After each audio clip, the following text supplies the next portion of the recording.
하나님 말씀 보겠습니다. 사무엘상 23장 1절에서 5절 말씀 같이 보겠습니다.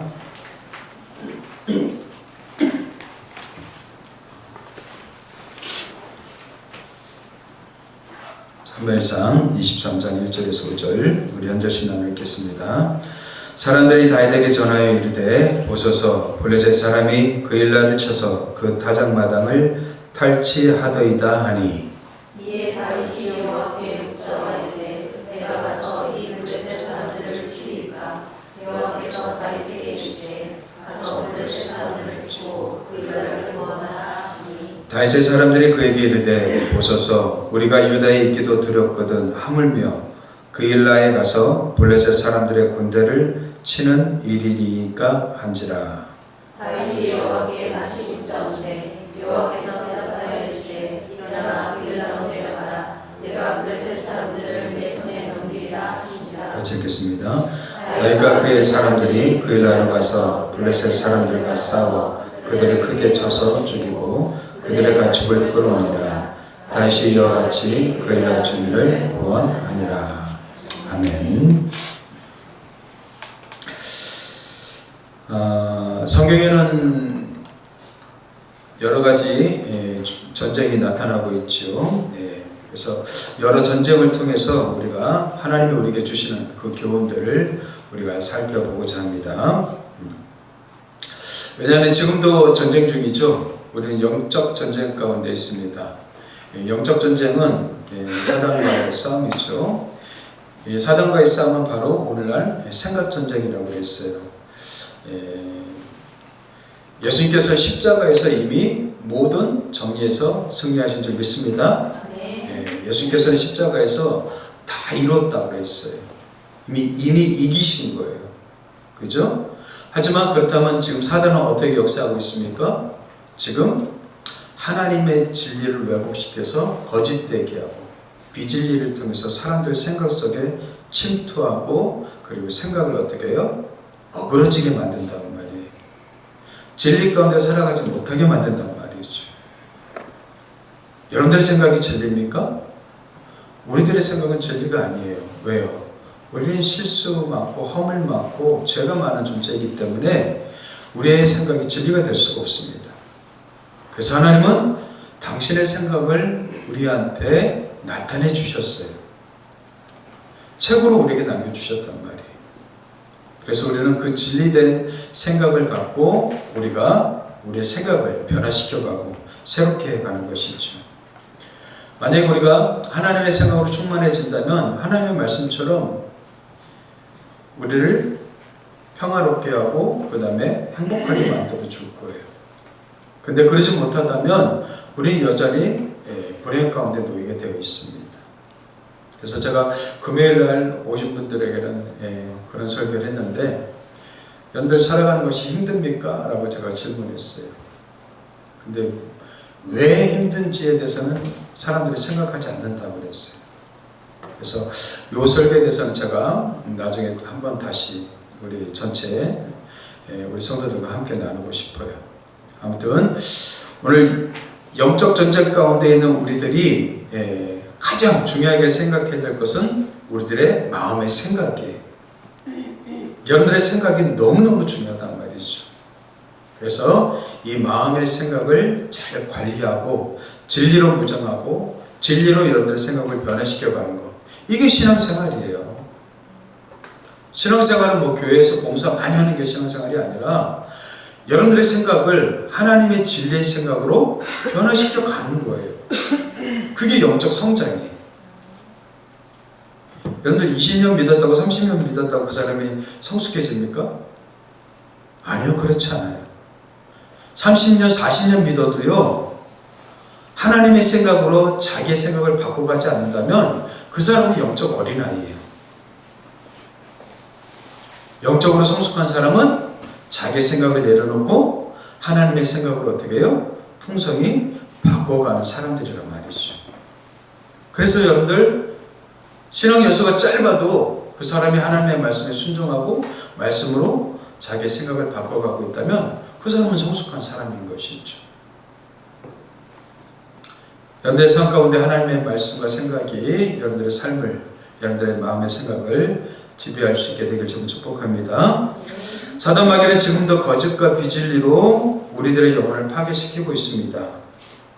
도적이 오는 것은 도적질하고 죽이고 멸망시키는 것이라고 그랬어요. 우리가 잘 아는 말씀이죠. 요한복음 10장 10절에 도둑이 오는 것은 도둑질하고 죽이고 멸망시키는 거예요. 지금도 비진리로 우리의 영혼을 어떻게 해요? 황폐화시킨단 말이에요. 근데 예수님이 오신 목적은 뭐예요? 양으로 생명을 얻게 할 뿐만 아니라 풍성하게 하시려고 오셨어요. 풍성한 삶을 우리에게 약속해 주셨단 말이에요. 우리 그리스도인들이 하나님의 말씀을 따라갈 때 풍성한 삶이 약속되어져 있단 말이에요. 이 풍성한 삶은 경제적 삶을 말해주고 있는 게 아니죠. 우리의 영적인 삶이에요. 근데 이 영적 삶을 통해서 뭐예요? 모든 것들이 어떻게 해요? 샬롬, 평화의 관계를 구축하고 이뤄간단 말이죠. 그래서 사도 요한은 내 영혼이 잘된 같이 범사가 잘 되기를 원한다고 그랬어요. 가장 먼저 우선순위는 뭐예요? 우리 영혼이에요. 그러니까 여러분들 매일 물어보셔야 돼요. 내 영혼아 안녕하냐? 거울을 보시면서 얼굴에 화장을 이렇게 막 바르지만 마시고 영혼을 들여다보세요. 여러분들의 눈동자를 들여다보시란 말이에요. 그리고 여러분 마음속에 있는 영혼에게 인사를 하십시오.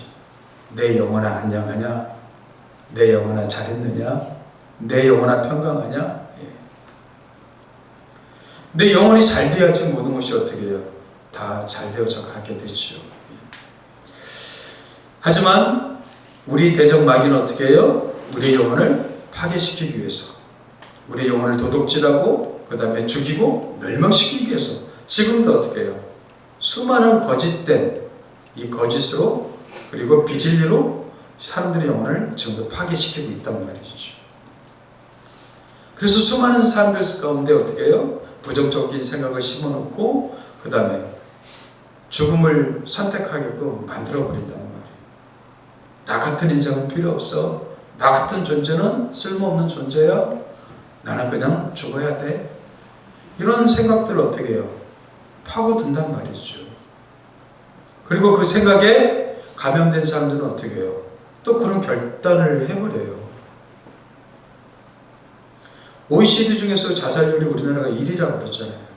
심각한 겁니다. 심각한 거예요. 겉으로는 화려해요. 문화 강국이라고 그래요. 세계적으로 영향을 미친다고 그래요. 근데 반대적으로 어떻게 해요? 이렇게 부정적인 요소들이 너무나 많이 있단 말이죠. 왜요? 정신이 영혼이 파괴되어져 가기 때문에 그렇습니다. 잘 사는 게 중요한 게 아닙니다. 우리 영혼이 평안하고 안녕하고 건강한 게 중요한 것이죠. 다른 것들은 삶의 편함과 불편함을 나타내주고 있어요. 경제적인 건 사실 불편함과 편함을 나타내는 것이죠. 하지만 영혼이 망가지면 어때요? 그 사람 인생 자체가 다 파괴되어지는 거란 말이죠. 그래서 여러분들 잘 사는 것보다 중요한 것은 우리 영혼이 건강한 거예요. 하나님은 우리 그리스도인들이 하나님의 말씀으로 건강해지길 원하십니다. 그래서 우리의 중심을 점검하셔야 된단 말이에요. 엘리베이터도요, 오래 타니까 점검을 하더라고요. 자동차도 그렇죠. 우린 점검해 봐야 돼. 근데 무엇보다도 점검해야 될 것은 우리 영혼이란 말이죠. 지구의 중심에 핵이 있죠. 세포의 중심에도 핵이 있습니다. 사람에게도요, 마음의 중심이 있단 말이죠. 이 중심이 무너지면 다 무너지는 거예요. 그래서 무엇보다도 우리의 마음의 중심을 점검하고 사셔야 돼요. 이게 크리스찬의 올바른 삶인 것이죠. 우리가 알다시피 다윗은요, 구약에서 가장 모범적인 크리스찬이 있죠. 우리가 구약에서 본받아야 될 사람은 다윗이고 신약에서 본받아야 될 사람은 바울이라고 그랬죠. 다윗은 우리 크리스찬들의 믿음의 어쩌면 전형이라고 볼 수 있습니다. 근데 이 다윗은요, 이 중심이 잘 흐트러지지 않았어요. 마음의 중심이 견고했습니다. 그리고 이 중심이요, 하나님 보시기엔 너무나 견고하게 아름답게 세워져 있었단 말이에요. 결국 하나님이 다윗에 대한 평가가 뭐였어요? 한 문장으로 평가한 게 내 마음에 합한 자다 이 말이에요. 그 내 마음에 합한 자라는 것은 무슨 뜻이에요? 그 중심이 올바르게 서 있단 말이에요. 왜요? 하나님은 외모보다 뭘 보셔요? 중심을 보시기 때문에 우리가 잘 아는 말씀이죠. 예. 사무엘에게 왕을 세우라고 보냈죠. 그때 하나님이 사무엘에게 뭐라고 하셨어요? 그의 용모와 키를 보지 말라. 내가 이미 그를 버렸노라. 사무엘은 어떻게 했어요? 외모가 멋있게 보이고 키도 크고 외모가 아주 준수해 보이는 형들을 어떻게 해요? 왕으로 세우고 싶었어요. 근데 하나님은 노라는 거예요. 용모와 키를 보지 말라. 사람들이 뭘 봅니까? 용모와 키를 보죠. 지금 세상은 더 그렇죠. 그리고 그런 사람들이 연예인들을 하고 있어요. 그리고 수많은 사람들은 그 연예인들을 부러워하고 환상을 갖고 있죠. 이 세상은 뭐예요? 용모와 키를 보게 돼 있어요. 근데 하나님은 내가 이미 그를 버렸노라. 내가 보는 것은 사람과 같지 아니하니 사람은 뭘 봐요? 외모. 나 여호와는 중심. 할렐루야. 그래서 우리 같은 사람도 소망이 있잖아요. 하나님은 외모를 보지만, 아니 하나님은 사람은 외모를 보지만 하나님은 중심을 본단 말이죠. 그럼 우리가 갖고 될 것은 뭐예요? 외모가 아니라 중심이죠. 그러니까 어떤 사람은 중심만 갖고 오면 돼. 외모는 상관없어. 이러면 안 된단 말이에요. 중심을 중심을 두란 말이죠. 외모도 가까야죠, 그죠? 네. 하지만 더 가까이 될 것은 중심이란 말이죠. 왜요? 결국 중심이 남기 때문에 그래요. 외모는 어때요? 시간이 점점 지나가면서 어떻게 해요? 무너지게 돼 있어요. 얼굴이 점점 처지게 돼 있죠. 네. 그 다음에 주름살이 치게 돼 있단 말이에요. 점점 무너져요. 나이가 들어가니까 그게 느껴져요. 온몸이 다 아파요. 그러니까 여러분들 이 중력을 이기는 것처럼 운동을 하지 않으면 계속 다 아픈 거예요. 근육이 다 빠지니까는 어깨도 아프고 허리도 아프고 다리도 아프고 운동을 안 할 수가 없어요. 모든 게 점점 무너져 가고 있는 거예요. 근데 사람들은 뭐예요? 마음의 중심을 갖기보다 이 외모에 더 많은 관심을 둔단 말이죠. 하나님 중심을 보십니다. 중심을 바꾸십시오. 그 마음의 중심이 뭐예요? 여러분들의 마음의 생각이란 말이에요. 마음의 생각을 갖고 오기 위해서 여러분들 말씀을 읽어야 돼요. 마음의 생각을 갖고 오기 위해서 좋은 책을 읽어야 된단 말이에요. 생각은요, 그냥 방치하면 어때요? 계속 부정적으로 흘러가게 돼 있어요. 그냥 내버려 두세요. 내버려 둬 보세요. 세상 사람들은요, 거의 다 부정적이에요. 근데 그걸 방치하고 있어요. 거꾸로 여러분들 생각을 여러분들 자꾸 가꾸셔야 된다는 말이죠. 좋은 책을 통해서 하나님의 말씀을 통해서 어떻게 자극과 도전을 받으면서 내 생각을 갖고 가셔야 된단 말이죠. 이 다윗은요, 형제들한테도 무시받았죠. 아버지한테조차도 무시를 당했어요. 사무엘이 왕을 세우겠다고 찾아왔는데 아버지는 어떻게 해요? 다윗을 양을 돌보라고 그냥 들판에 보내버렸단 말이에요. 그 결국 형들을 전부 다 어디에 기름 부어서 세우려고 했더니 다 노노 하시잖아요. 그때 사무엘 선지자가 뭐라고 합니까? 또 없느냐? 그랬더니 하나 또 있습니다. 근데 그는 양을 지키는 자입니다. 이렇게 얘기한다. 아버지한테조차도 무시당했어요. 형제들한테도 마찬가지죠. 전쟁에 심부름 갔을 때 어떻게 했어요? 형들한테 먹을 걸 챙겨주러 갔는데 막 바로 화내죠. 형들한테도 무시당했던 사람이에요. 더 나아가서는요, 사울왕한테 어떻게 했어요? 10년 동안 쫓겨다녔어요. 다윗이 잘못한 게 있습니까? 없어요. 골리앗과의 전쟁에서 어떻게 해요? 다윗이 나가서 승리했더니 사람들이 다윗은 만만이고 사울은 천천히라고 그랬죠? 그 말 때문에 사울이 어떻게 해요? 시기심이 들었잖아요. 그 시기심 하나 때문에 어떻게 해요? 다윗을 10년 동안 쫓아다녀요. 더군다나 자기 딸 미가라고 어떻게 해요? 정혼한 상태였어요. 사이가 된다며요. 사이.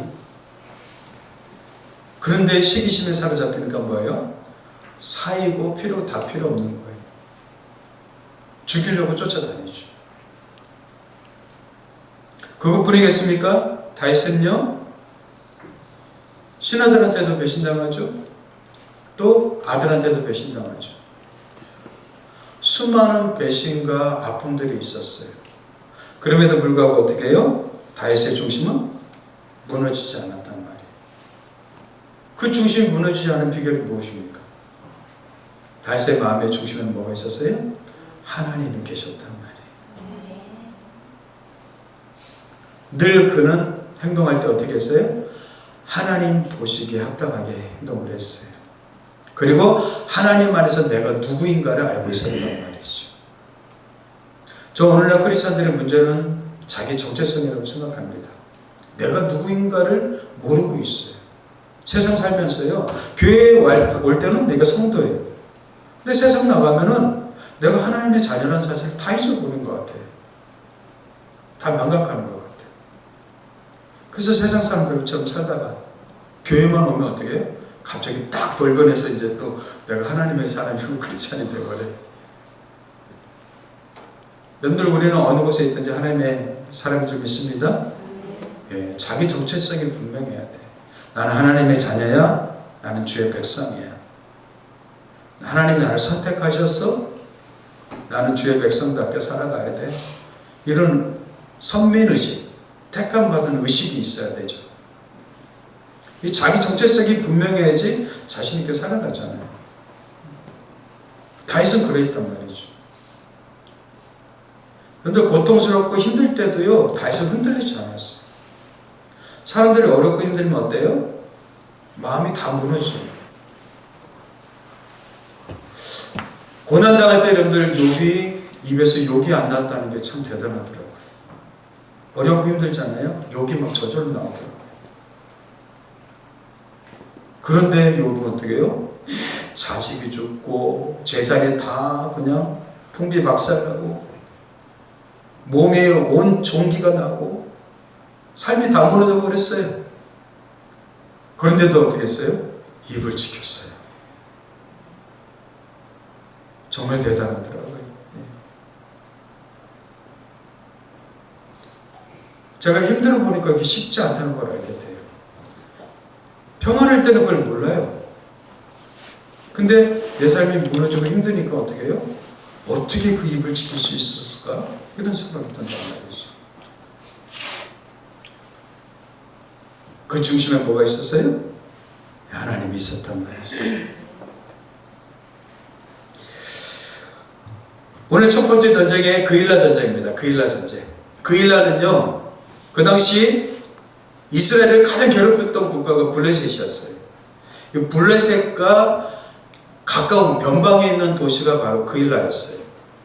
근데 다윗이 사울 왕한테 쫓겨다닐 때 첫 번째 간 곳이 그일라입니다. 그일라에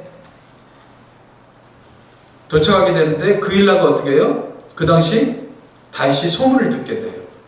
어떤 소문을 듣게 되냐면은 그곳에 전쟁이 일어났다는 거예요. 그 전쟁 소식이 지금 다윗에게 들려졌어요. 근데 다윗의 현재 상황은 어떻다고 그랬죠? 사울 왕한테 의해서 쫓기는 삶을 살아가고 있어요. 어쩌면은 삶과 죽음이 한 발자국에 있어요. 언제 사울이 쫓아와서 그를 죽일지 모릅니다. 근데 그를 쫓아다니는 사람이 400명이 있었습니다. 그들과 함께 도망다니기가 쉽지 않았단 말이죠. 23장 8절에 보면요, 사울이 백성을 군사로 불러 모으고 어떻게 했어요? 그 일나로 내려가서 다윗과 그의 사람들을 에워쌌다고 했어요.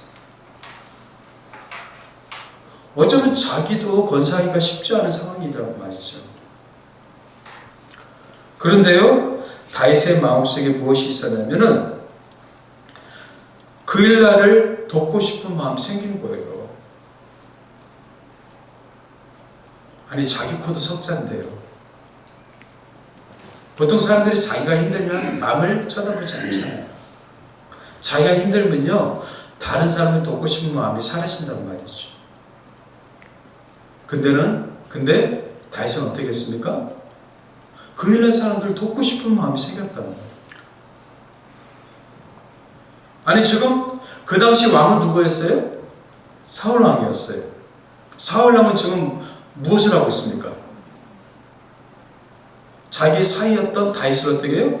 잡아 죽이려고 쫓아다니고 있어요. 아니, 지금 그 일나라는 곳이 이스라엘 지경이잖아요. 그럼 여러분들 그 지경을 지켜야 될 사람 누구예요? 그 당시 왕이었던 사울 왕이잖아요. 그럼 사울 왕이 와서 그 일날을 어떻게 해요? 지켜주고 보호해줘야 되는데 그런 생각이 전혀 없는 거예요. 오히려 뭐예요? 자기의 개인적으로 원수도 아닌 원수를 쫓아다니게 바쁜 거예요. 뭐예요? 공적인 일과 사적인 일을 구분 못하는 거죠. 사울은 왕이었지만 왕의 마음이 전혀 없었어요. 다윗은 뭐예요? 그 당시 왕이 아니었지만 뭘 갖고 있었어요? 왕의 마음이 있는 거예요. 어떻게 이런 마음을 가지게 되었을까요? 저 오늘 크리스찬들이 이 마음을 놓치지 않았으면 좋겠어요. 우리는 하나님의 마음을 갖고 살아야 될 줄 믿습니다. 내 상황이 어렵고 힘들지라도 하나님의 마음을 놓치지 마십시오. 사람들이 어렵고 힘들면 제일 먼저 잃어버리는 게 그런 마음이에요. 아버지가 아버지 마음을 놓치면 어떻게 됩니까? 가정을 건사하지 못하죠. 어머니가 어머니 마음을 놓치게 되면 어떻게 돼요? 집안이 속된 말로 개판되는 거죠. 목사는 목사의 마음이 있어요. 크리스찬들은 크리스찬들의 마음이 있단 말이죠. 자기가 가져야 될 마음을 놓치게 되면 엉뚱한 짓을 한단 말이죠. 지금 사울 왕이 어떻게 해요? 왕으로서 어떻게 해요? 자기 역할을 하지 않고 어떻게 해요? 개인적인 사사로운 감정에 이끌려갖고 지금 다윗을 쫓아다니고 있지 않습니까? 지금 자기 백성들은 뭐예요? 블레셋에 침공당해서 어려움당하고 있는데 그들을 돌볼 생각은 안 하고 지금 개인적인 자기 사사로운 감정에 사로잡혀서 다윗을 쫓아다니고 있단 말이죠. 그래요, 우리는 이 마음을 지키는 게 굉장히 중요합니다. 그래서 무리 지킴만 하는 것보다 더 내 마음을 지키라고 그랬어요. 여러분들이 하나님의 자녀된 백성의 마음을 갖게 되길 바랍니다. 하나님의 마음을 갖고 우리가 살아야 돼요. 내 상황이 어렵고 힘들지라도 나는 하나님의 자녀야, 나는 주의 백성이야, 이런 마음을 놓치지 않게 되길 바랍니다. 그러면요, 하나님의 마음에 하나님의 영적인 어떤 부담감을 주신단 말이에요.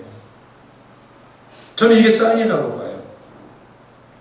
다윗은 어떻게 했어요? 이 영적 부담감을 가졌어요. 지금 자기 것도 석자인데 그 일날을 돕고 싶은 마음이 생겼단 말이에요. 그래서 그 마음을 갖고 지금 어떻게 하나님께 기도하는 거예요.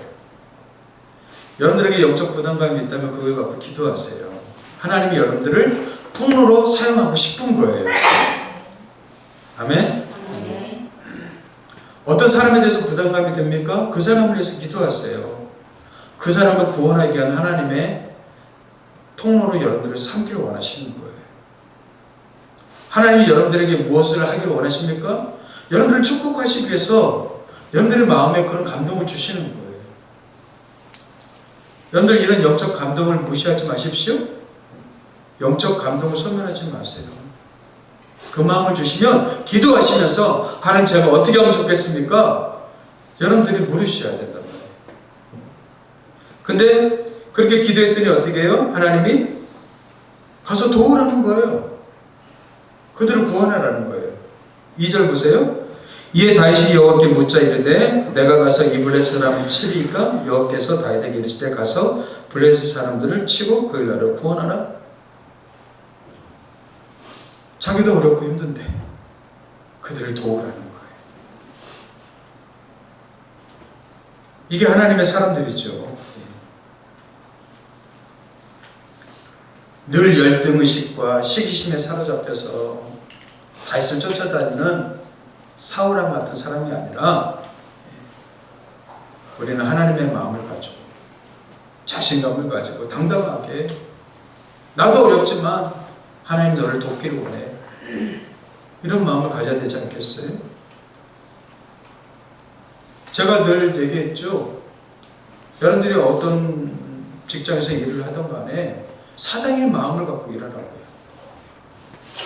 나는 종업원이야. 그러니까 종업원답게 요것만 할 거야. 이런 마음 갖고 일하지 마세요. 여러분들이 사장의 마인드를 갖고 일하세요. 그럼 하나님 반드시 여러분들 어떻게 해요? 사장으로 세워주실 줄 믿습니다. 마음가짐이 너무 중요하잖아요. 근데 스스로가 한계를 지어요. 나는 요것밖에 안 돼.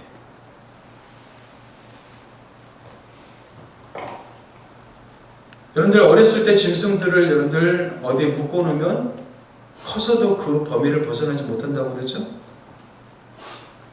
왜요? 생각의 한계가 정해진 거예요. 여러분의 자녀분들도 마찬가지입니다. 한계를 짓지 마세요. 자꾸 도전해 주세요. 그리고 큰 걸 보게 해주세요. 제가 금요일에도 얘기 드렸는데 지금 챗 GPT 세상입니다. 여러분들 챗 GPT 깔아놓고 한번 여러분들 질문해 보세요. 3초도 안 돼서 다 답을 줍니다. 제가 부활절 때 부활절에 대한 시를 좀 만들어줘 그랬더니 3초도 안 돼서 시를 딱 만들어줘요. 웬만한 시인보다 낫습니다. 요즘 학생들 과제 어떻게 하는지 아세요? 챗 GPT한테 다 물어봅니다. 그러면 과제가 싹 나와요. 그래서 거기서 어떻게 해요? 조금만 변형시켜서 제출한대요. 여러분들 논문이요? 챗 GPT에 써달라면 다 써줍니다. A4지 5장으로 만들어줘. 그럼 5장 딱 만들어줍니다. 챗 GPT도요, GPT가 있어요. GPT에다가 S 붙이는데, GPT, 챗 GPT 중에서 분야별로 있어요. 과학 분야면 과학 분야 담당 그 챗 GPT가 있어요. 거기서 더 자세하게 만들어줄 수 있어요. 이런 세상이 되었습니다. 여러분들이 이제 비서를 다 옆에 데리고 다니는 거예요. 이런 세상에서 여러분들 아이들한테 넓게 크게 보게 하시라는 말이에요. 중요한 거는 챗 GPT를 사용하고 이용할 수 있는 질문 능력이에요. 질문 능력. 질문 능력은 그냥 나오지 않습니다. 창의적인 생각 속에서 나오는 거예요. 그 챗 GPT를 잘 활용하는 사람들이 이제 앞으로 세상을 다스리고 지배한단 말이에요. 여러분들이 알고 싶은 기업 있어요? 기업에 대한 재무제표, 그 다음에 회사 정보사항 물어보세요. 싹 말해줍니다. 근데 이제 그게 실제 로봇으로 만들어진단 말이에요. 그럼 이제 가정마다 그 로봇을 사요. 그럼 어떻게 해요? 옆에 데리고 다니면서 비서로서 이제 다 역할을 해주는 거예요. 불과 이제 10년도 안 남았습니다. 이런 세상이에요.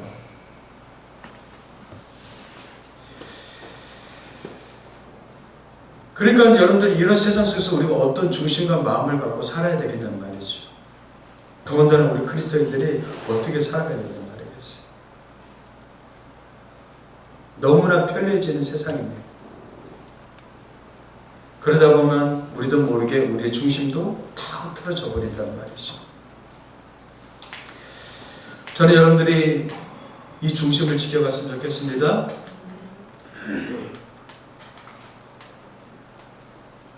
다윗은 왕이 아니었음에도 불구하고 왕의 마음을 가졌습니다. 하지만 사울은 어떻습니까? 왕이면서 왕의 마음이 없었습니다. 그래서 사도 바울은 얘기합니다. 누가 주의 마음을 알아서 주를 가르치겠느냐. 그러나 우리가 그리스도의 마음을 가졌다. 우리가 하나님의 사람이라면 그리스도의 마음을 가져야 될 줄 믿습니다. 이 중심과 정체성을 갖고 우리가 살아가야 된단 말이죠. 그래서 하나님께 응답받은 그 응답을 갖고 자기를 따르는 400명한테 얘기를 했습니다. 우리도 어렵지만 그 일나가 지금 어려운 가운데 있으니까 우리가 그 일나를 가서 돕자. 그랬더니 사람들이 반응합니다. 어떻게 반응합니까? 다윗의 사람들이 그에게 이르되 보소서 우리가 유대에 있기도 두렵거든. 왜 두려워요? 사울이 지금 군사를 이끌고 쫓아다니니까요. 두렵지요. 언제 죽을지 모르니까. 언제 잡힐지 모르니까. 그래요. 어쩌면 세상 사람들은요. 모든 사람들이 다 두려움에 사로잡힌 채 살아가고 있는 줄 있다고 생각해요. 미래에 대한 두려움, 자녀에 대한 두려움, 먹고 사는 것에 대한 두려움, 삶의 두려움에 사로잡혀서 살아가는 것 같아요. 나도 먹고 살기 힘든데 어떻게 남을 돕느냐 말이죠. 나도 힘든데 어떻게 다른 사람 돕느냐 말이에요. 그렇죠. 우리 교회도 작은 교회 힘들어요. 그런데도 우리는 도와야 돼요. 그게 주님의 마음이니까.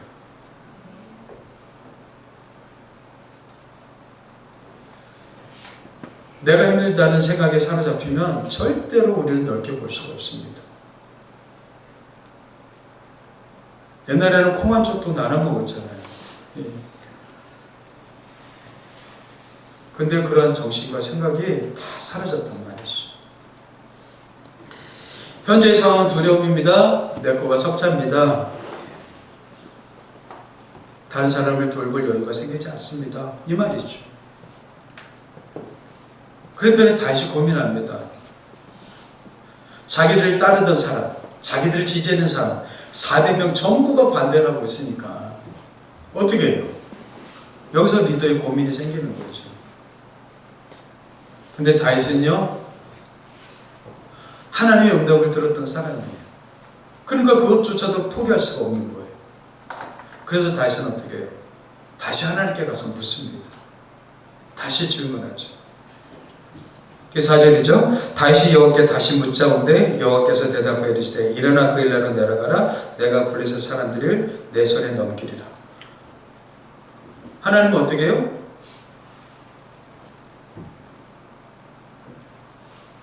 그들을 도우라는 거예요. 사람들은 반응하죠. 왜 굳이 일을 만들어서 하느냐 말이에요. 왜 사서 고생하느냐. 여러 가지 핑계를 대고 자기 습성에 따라서 매너리즘에 빠져서 행동하게 되죠. 굳이? 왜 사서 고생해? 왜 사서 고생해? 하지만 하나님의 사람들은 하나님의 뜻이 더 중요한 줄 믿습니다. 어쩌면 여러분들 기독교는요 민주주의가 아닙니다. 인류 역사상 여러분들 수많은 제도가 발전되어져 왔죠. 고대 시대에는 부족 국가였어요. 그리고 고대 왕국이 형성되어졌고 제국주의가 만들어졌어요. 그리고 봉건주의, 절대왕권, 그리고 군국주의, 또 공산주의, 사회주의 계속해서 발전해 왔습니다. 그 인간이 만든 최고의 지금 합리적인 그 국가가 뭐예요? 민주주의, 자유민주주의. 우리나라는 자유민주주의죠. 그죠? 예. 그리고 한 단계 조금 더 나은 게 유럽의 사회복지주의입니다. 우리나라도 지금 그 방향으로 지금 나아가고 있어요. 인간이 만들 수 있는 최고의 제도죠. 근데 여기에는 뭐예요? 다수결이 원칙이죠. 다수의 사람들의 생각이 여러분들 이기는 거죠. 근데 하나님 나라는 어떻습니까? 하나님 나라는 하나님의 뜻이 중요하단 말이에요. 다수의 뜻이 중요한 게 아니라 하나님의 뜻이 중요하단 말이에요. 다윗은 어떻게 해요? 자기가 다시 하나님께 응답받고 어떻게 해요? 그 400명을 어떻게 해요? 설득합니다. 설득하려면 어떻게 해야 돼요? 확실한 증거가 있어야죠. 뭐가 있었어요? 다윗의 마음속에 뭐가 있었던 거예요? 하나님의 뜻에 대한 확신이 있었단 말이죠.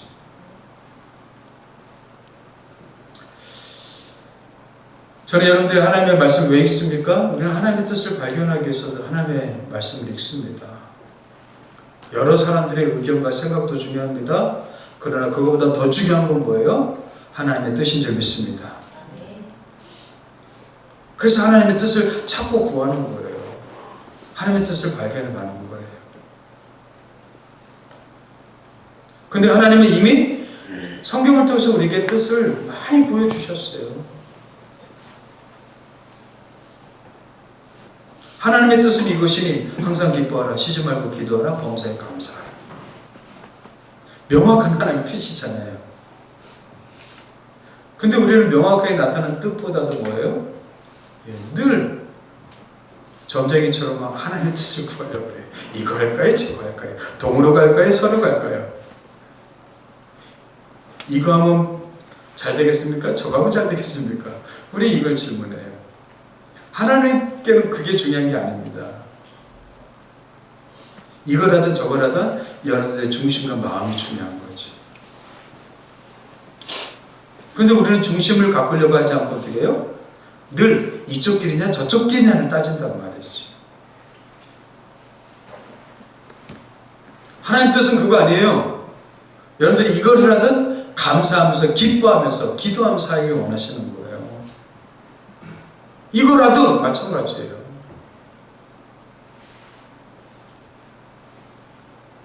자녀들이 진로에 대해서 많이 고민합니다. 물론 자기한테 주어진 재능과 탤런트가 있죠. 그 재능과 탤런트를 잘 활용해서 하면 좋아요. 근데 이것도 하고 싶고 저것도 하고 싶은 게 많아요. 근데 이것도 해도 괜찮고 저것도 괜찮아요. 하지만 그 일을 해나가는 데 있어서 마음의 중심이 무엇이냐가 중요한 거죠.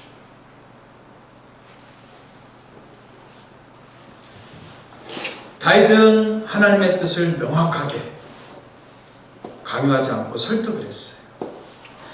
성경에서는 어떻게 설득하고 설명했는지는 나오지 않아요. 근데 400명이 어떻게 했어요? 다윗의 뜻에 동의했어요. 따라줬어요. 여러분들 이거 쉬운 결정이 아닙니다. 자기 목숨을 걸어야 될 결정이었어요. 지금 사울은 쫓아오죠? 근데 그 일날을 가서 전쟁 가운데 참여하면 뭐예요? 누군가는 죽을지도 몰라요.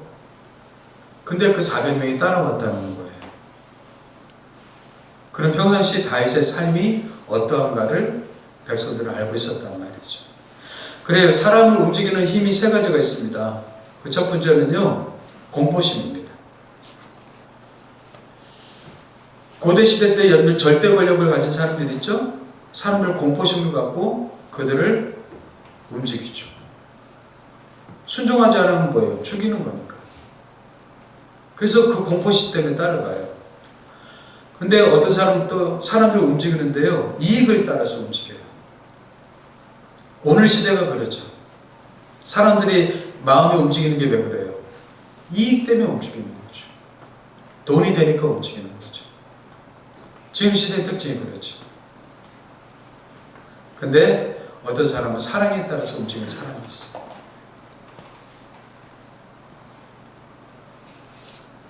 다윗은 그들을 목숨처럼 사랑했던 사람이었죠. 모범이 되는 리더였죠. 그리고 그들을 사랑으로 설득한 거예요. 하나님의 뜻을 가지고. 그래서 백성들이 어떻게 해요? 400명이 목숨 걸고 그 길을 따라주는 거지. 우리는 이 사랑으로 사람들을 설득하고 이끌어가야 될 줄 믿습니다. 그러기 위해서는 사랑은요, 희생하고 포기할 게 많아요. 우리 자녀들, 여러분들 부모를 이겨먹잖아요. 그래도 어떻게 사랑하니까 내가 희생하고 포기해주고 내려놔주고 이러잖아요. 하나님도 지금 마찬가지입니다. 사랑 때문에 우리를 기다려주고 있는 거예요. 하나님이 그냥 우리를 그냥 심판하고 징계했단 말이에요. 여러분들 이건 좀 구별해 주세요. 세상 사람들 향해서는 하나님 믿지 않는 사람들 향해서는 심판입니다. 하지만 믿는 사람들은 징계입니다. 하나님은 우리를 즉각적으로 징계할 수 있어요. 근데 징계하지 않는 이유는 왜 그래요? 사랑하시기 때문에. 사랑하세요. 물론 징계도 사랑이지만 우리를 참고 기다려 주시는 거죠. 이런 시대를 살아가면서 우리가 어떤 마음을 갖고 살아야 되겠어요? 주님의 마음을 갖고 살아가게 되길 좀 축복합니다. 그래서 사도 바울이 이렇게 얘기합니다. 내가 사람을 좋게 하랴, 하나님께 좋게 하랴.